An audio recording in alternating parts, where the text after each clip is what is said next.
అందరికీ నమస్కారం.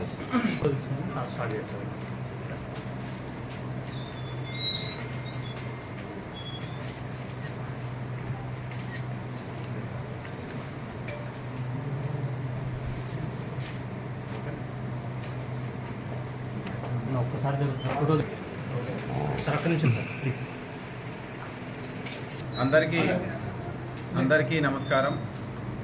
మన సూర్యాపేట జిల్లా సూర్యాపేట రూరల్ సర్కిల్ పరిధిలో సూర్యాపేట రూరల్ పోలీస్ స్టేషన్ పరిధిలో సూర్యాపేట నుంచి జనగామ వెళ్ళేటువంటి హైవేకి ఎర్కారం స్టేజ్ దాటిన తర్వాత కల్వర్ట్ కింద మనకు గోన సంచిలో దొరికినటువంటి మృతదేహాన్ని ఎర్కారం గ్రామానికి చెందిన మాజీ సర్పంచ్ భర్త చింతలపాటి మధుగా మనం గుర్తించడం జరిగింది. అతన్ని గుర్తు తెలియని దుండుగలు విచక్షణారహితంగా దాడి చేసి చంపి గోన సంచిలో కుక్కి ఎవరికి అనుమానం కలగకుండా ఎవిడెన్స్ని ఎక్కడ దొరకకుండా ఎర్కారం స్టేజ్ పక్కన కలిగినటువంటి కల్వర్ట్ దగ్గర వేయడం జరిగింది. దీన్ని మనం పోలీస్ డిపార్ట్మెంట్ చాలా ప్రతిష్టాత్మకంగా తీసుకొని ఇన్వెస్టిగేట్ చేస్తే ఇతను మృతుడు చింతలపాటి మధు, 44 సంవత్సరాల వయసు, ఎర్కారం విలేజ్. వీరి భార్య గతంలో ఎర్కారం విలేజ్ సర్పంచ్గా పనిచేసి ఉన్నారు. ఇతన్ని చంపినటువంటి ప్రదేశాన్ని పోలీస్ టెక్నికల్ ఎవిడెన్స్ ద్వారా మనం గుర్తించడం జరిగింది. మనకు సూర్యాపేట టౌన్లో సద్దల చెరువు కట్ట కింద ఏరియాలో మనకు జానయ్య ఇంటిలో అద్దెకి ఉంటున్నటువంటి చింతా సైదులు రూమ్లో ఈ హత్య జరిగినట్టు మనం గుర్తించడం జరిగింది.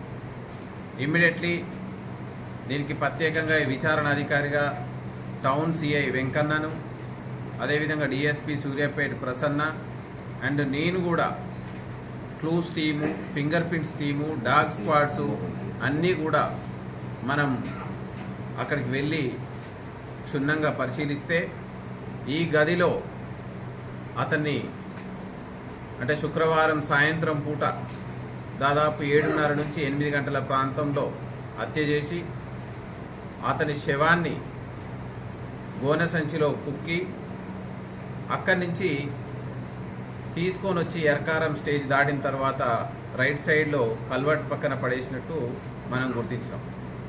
దీనికి ఏంటి అని మనం పూర్వపరాలు ఆ విలేజ్లో ఉన్న నేపథ్యాన్ని పరిశీలిస్తే 2007 సంవత్సరంలో ఎర్కారం గ్రామానికి సంబంధించినటువంటి మాజీ సర్పంచ్ మిద్దె రవీందర్ యొక్క హత్యలో ఈ యొక్క చింతలపాటి మధు ప్రధాన నిందితుడిగా ఉన్నాడు.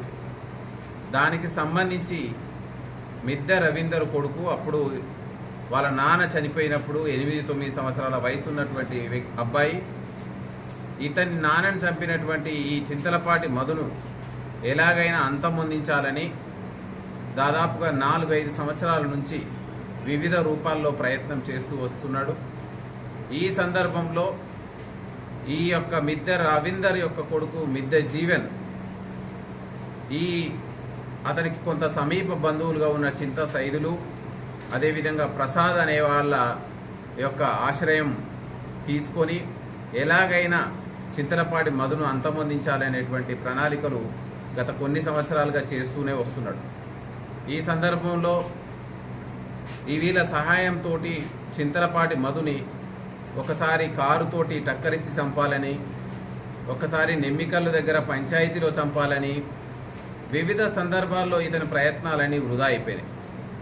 ఎట్టి పరిస్థితుల్లోనూ ఈ చింతలపాటి మధు ఎట్టి పరిస్థితుల్లోనూ ఇతను బతికి ఉంటే నన్ను అంతమొందిస్తాడా అనేటువంటి కారణంగా, అదేవిధంగా వాళ్ళ నాన్నను చంపిన వ్యక్తిని చంపి ప్రతీకారం తీర్చుకోవాలని మిద్దె జీవన్ ఈ చింతా సైదులు ప్రసాదులకి మీరు అతన్ని చంపడంలో తోడ్పాటు అందిస్తే మీకు కావలసినటువంటి అన్ని విధాలుగా డబ్బు రూపేనా కానీ ఇంకే ఏదైనా రూపేనా మీకు సహాయాన్ని నేను ఇస్తాను అని చెప్పి వాళ్ళకు నమ్మబలికి వాళ్ళకి మీరు ఎలాగైనా చింతలపాటి మధును అంతమొందించడంలో సాయం చేయాలని కోరగా వీరిద్దరూ అతనికి దగ్గరగా మూవ్ అయి చింతలపాటి మధుతోటి చిన్న చితక పంచాయతీల్లో తిరుగుతూ అతనితోటి తాగుతూ అతనికి నమ్మకం కలిగే విధంగా తిరుగుతూ వస్తూ ఉన్నారు.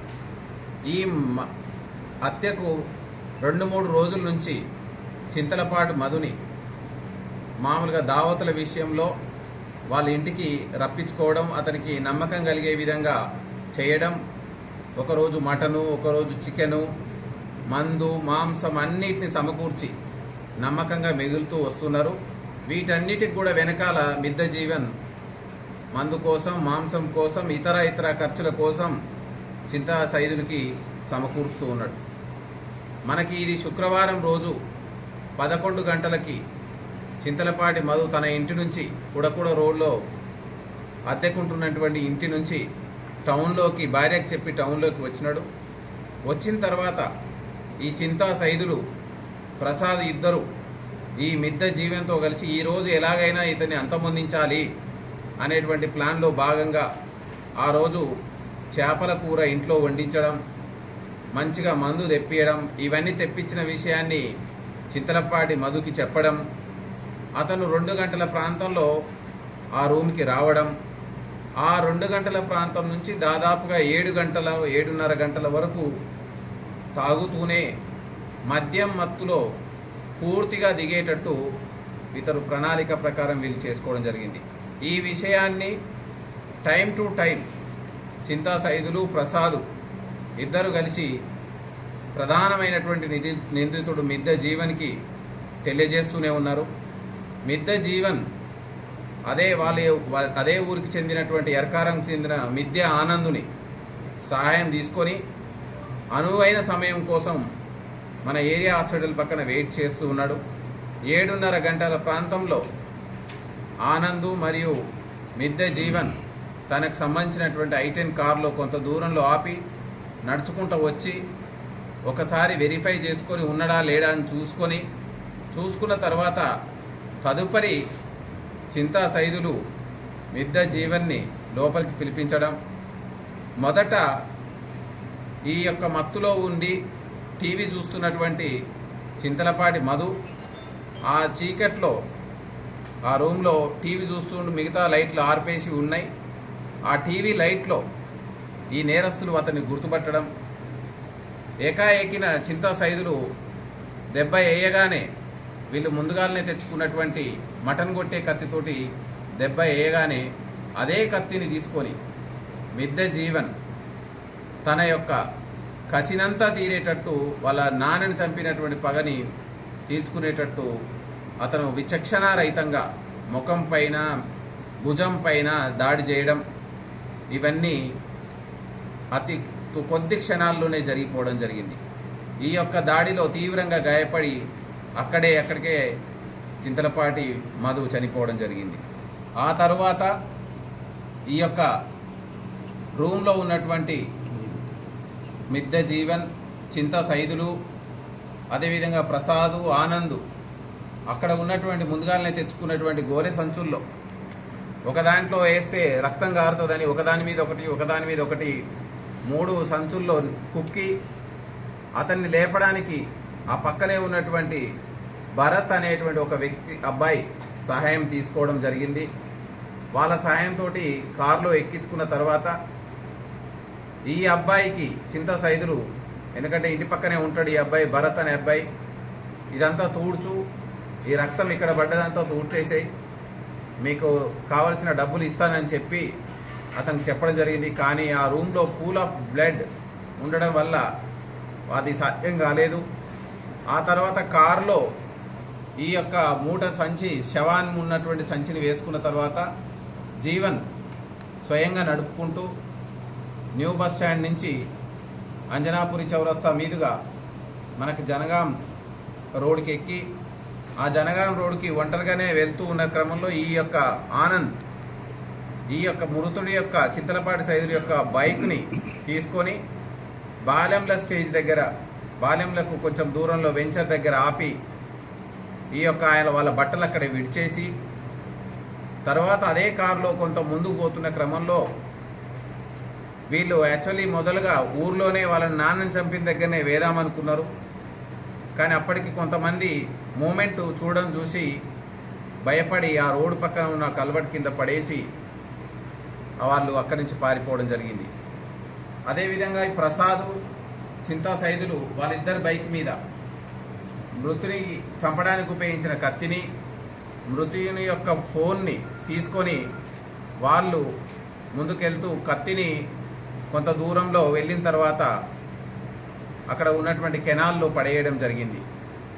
సో ఈ విధంగా మనకు పూర్తి స్థాయిలో ఈరోజు మార్నింగ్ మనం ఈ యొక్క A1 మిద్ద జీవన్ని, అదేవిధంగా A4 ఉన్నటువంటి ఆనందుని మనం ఈ యొక్క ఖమ్మం బైపాస్ రోడ్లో మనం పోలీస్ తనిఖీలో పట్టుకోవడం, వాళ్ళు ఇచ్చిన స్టేట్మెంట్ ఆధారంగా ఈ యొక్క మిగతా నిందితులు చింతా సైదుల్ని, ప్రసాద్ని, అదేవిధంగా భరత్ని పట్టుకొని దీన్ని సిస్టమేటిక్గా ఎక్కడ ఎవిడెన్స్ లాస్ కాకుండా మనం సైంటిఫిక్ వేలో ప్రతి సీన్ని కనెక్ట్ చేసుకుంటూ ఆధారాలు సేకరించడం, అదేవిధంగా వీళ్ళు ఎక్కడెక్కడైతే బైక్ను పడగొట్టిరు, ఎక్కడైతే వెపన్ని వేసినారు, ఎక్కడైతే బట్టలు విప్పినారు, ఇవన్నీ వస్తువులని మంచిగా మనం సైంటిఫిక్ వేలో సీజ్ చేయడం, అదేవిధంగా మనం దీనికి సంబంధించినటువంటి టెక్నికల్ డేటా సీసీటీవీల రూపంలో అయితే ఏంది, టవర్ల రూపంలోనైతే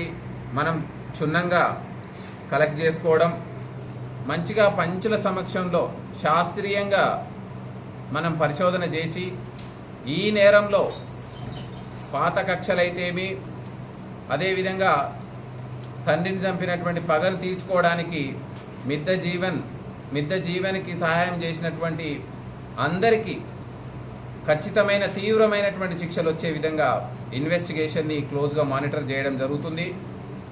ఈ యొక్క మృతుడు చింతలపాటి సైదులు భార్య గతంలో సర్పంచ్గా చేసి ఉన్నారు. 2007లో చింతలపాటి మధు భార్య మౌనిక సర్పంచ్గా చేసి ఉన్నారు. 2007లో ఈ యొక్క మిద్ద రవీందర్ని చంపినటువంటి దాంట్లో ప్రధాన నిందితుడు ఉన్నాడు. ఈయన మీద కూడా గతంలో 5 కేసులు ఉన్నాయి. అదేవిధంగా ప్రధాన నిందితుడు మిద్ద జీవన్ మీద కూడా మనకు టోటల్గా 5 కేసులు నమోదై ఉన్నాయి. అదేవిధంగా చింతా సైదులు ఇతను కూడా ఈ మధ్యలో ఈ చింతలపాటి మధుతోట చిన్న చితక పంచాయతీల్లో పాల్గొంటూ ఇతని మీద కూడా 2 కేసులు నమోదై ఉన్నాయి. ప్రసాద్ మీద 1 కేసు నమోదై ఉంది. మిద్ద ఆనంద్ మీద కూడా 4 కేసులు నమోదై ఉన్నాయి. వీళ్ళందరూ కూడా ఈ నేరాలు చేయడం అనేది నేరం అంటే వీళ్ళకు భయం లేని విధంగా ఉన్నారు. వీళ్ళందరికీ కూడా ఈ సందర్భంగా మనం మన యొక్క దర్యాప్తుతోటి, పోలీస్ దర్యాప్తుతోటి ఖచ్చితమైన శిక్షలు వచ్చే విధంగా మనం కృషి చేస్తున్నాం. ఈ సందర్భంగా మీడియా మిత్రుల ద్వారా సూర్యాపేట జిల్లా ప్రజానీకానికి, ప్రజలందరికీ కూడా తెలియజేసేది ఏంటంటే, ఎక్కడైనా ఏ మనిషిపైనైనా భౌతిక దాడి చేసినట్లయితే ఖచ్చితమైన జీవితకాల శిక్ష, ఉరిశిక్ష పడేటువంటి కేసులు నమోదవుతాయి. అదే కాకుండా హిస్టరీ షీట్లు, పీడీ యాక్ట్లు నమోదు చేస్తాం. సో ఈ జీవితం మంచిగా శాంతి కోరే విధంగా ఉండాలి, కానీ ఇతరులకు హాని చేసే విధంగా ఉంటే ఎట్టి పరిస్థితుల్లోనూ పోలీస్ డిపార్ట్మెంట్ సహించదు. అదేవిధంగా ఈ కేసులో నేరస్తులను పట్టుకోవడంలో డిఎస్పీ ప్రసన్న ఆధ్వర్యంలో పట్టణ CI Venkataiah, CCS CI Sivakumar and special branch CI Ramarao, Yedukondalu, Sivateja, Mahender ఎస్ఐలు వీళ్ళందరూ కూడా విశేషంగా కృషి చేయడం జరిగింది. వాళ్ళందరికీ కూడా మనం అభినందిస్తూ, ఈ యొక్క కేసులో ఇంకా చింతా సైదులకి భార్యగా ఉన్నటువంటి నేరస్తురాలు పరారీలో ఉన్నారు. ఎందుకంటే ఆమెకు కూడా ఈ నేరంలో భాగస్వామ్యం ఉంది, నాలెడ్జ్ ఉంది. ఆమె ప్రత్యక్షంగా లేకపోయినా ఇతన్ని చంపుతారు అనేటువంటి ప్రణాళికలో ఆమె కూడా భాగస్వామిగా ఉన్నారు. ఆమెకు కూడా కొంత డబ్బు పైకం ఇస్తామనేటువంటి ఆశ చూపడం జరిగింది. సో ఈ విధంగా ఈ హత్యకు ప్రణాళిక, ఎగ్జిక్యూషన్లో ఈ 5గురు నేరస్తులు ప్రత్యక్షంగా పాల్గొన్నారు. ఒక నేరస్తురాలు మాత్రం వాళ్ళ ప్రణాళికలో భాగంగా ఉన్నారు కాబట్టి మొత్తం 6 నేరస్తుల్లో 5 నేరస్తులను ఈరోజు మనం అరెస్ట్ చూపిస్తున్నాం. వాళ్ళని పట్టుకురావడం జరిగింది. ఒక నేరస్తురాలు పరారీలో ఉన్నారు, ఆమెను కూడా పట్టుకొని న్యాయస్థానాలకు అప్పచెప్పడం జరుగుతుంది.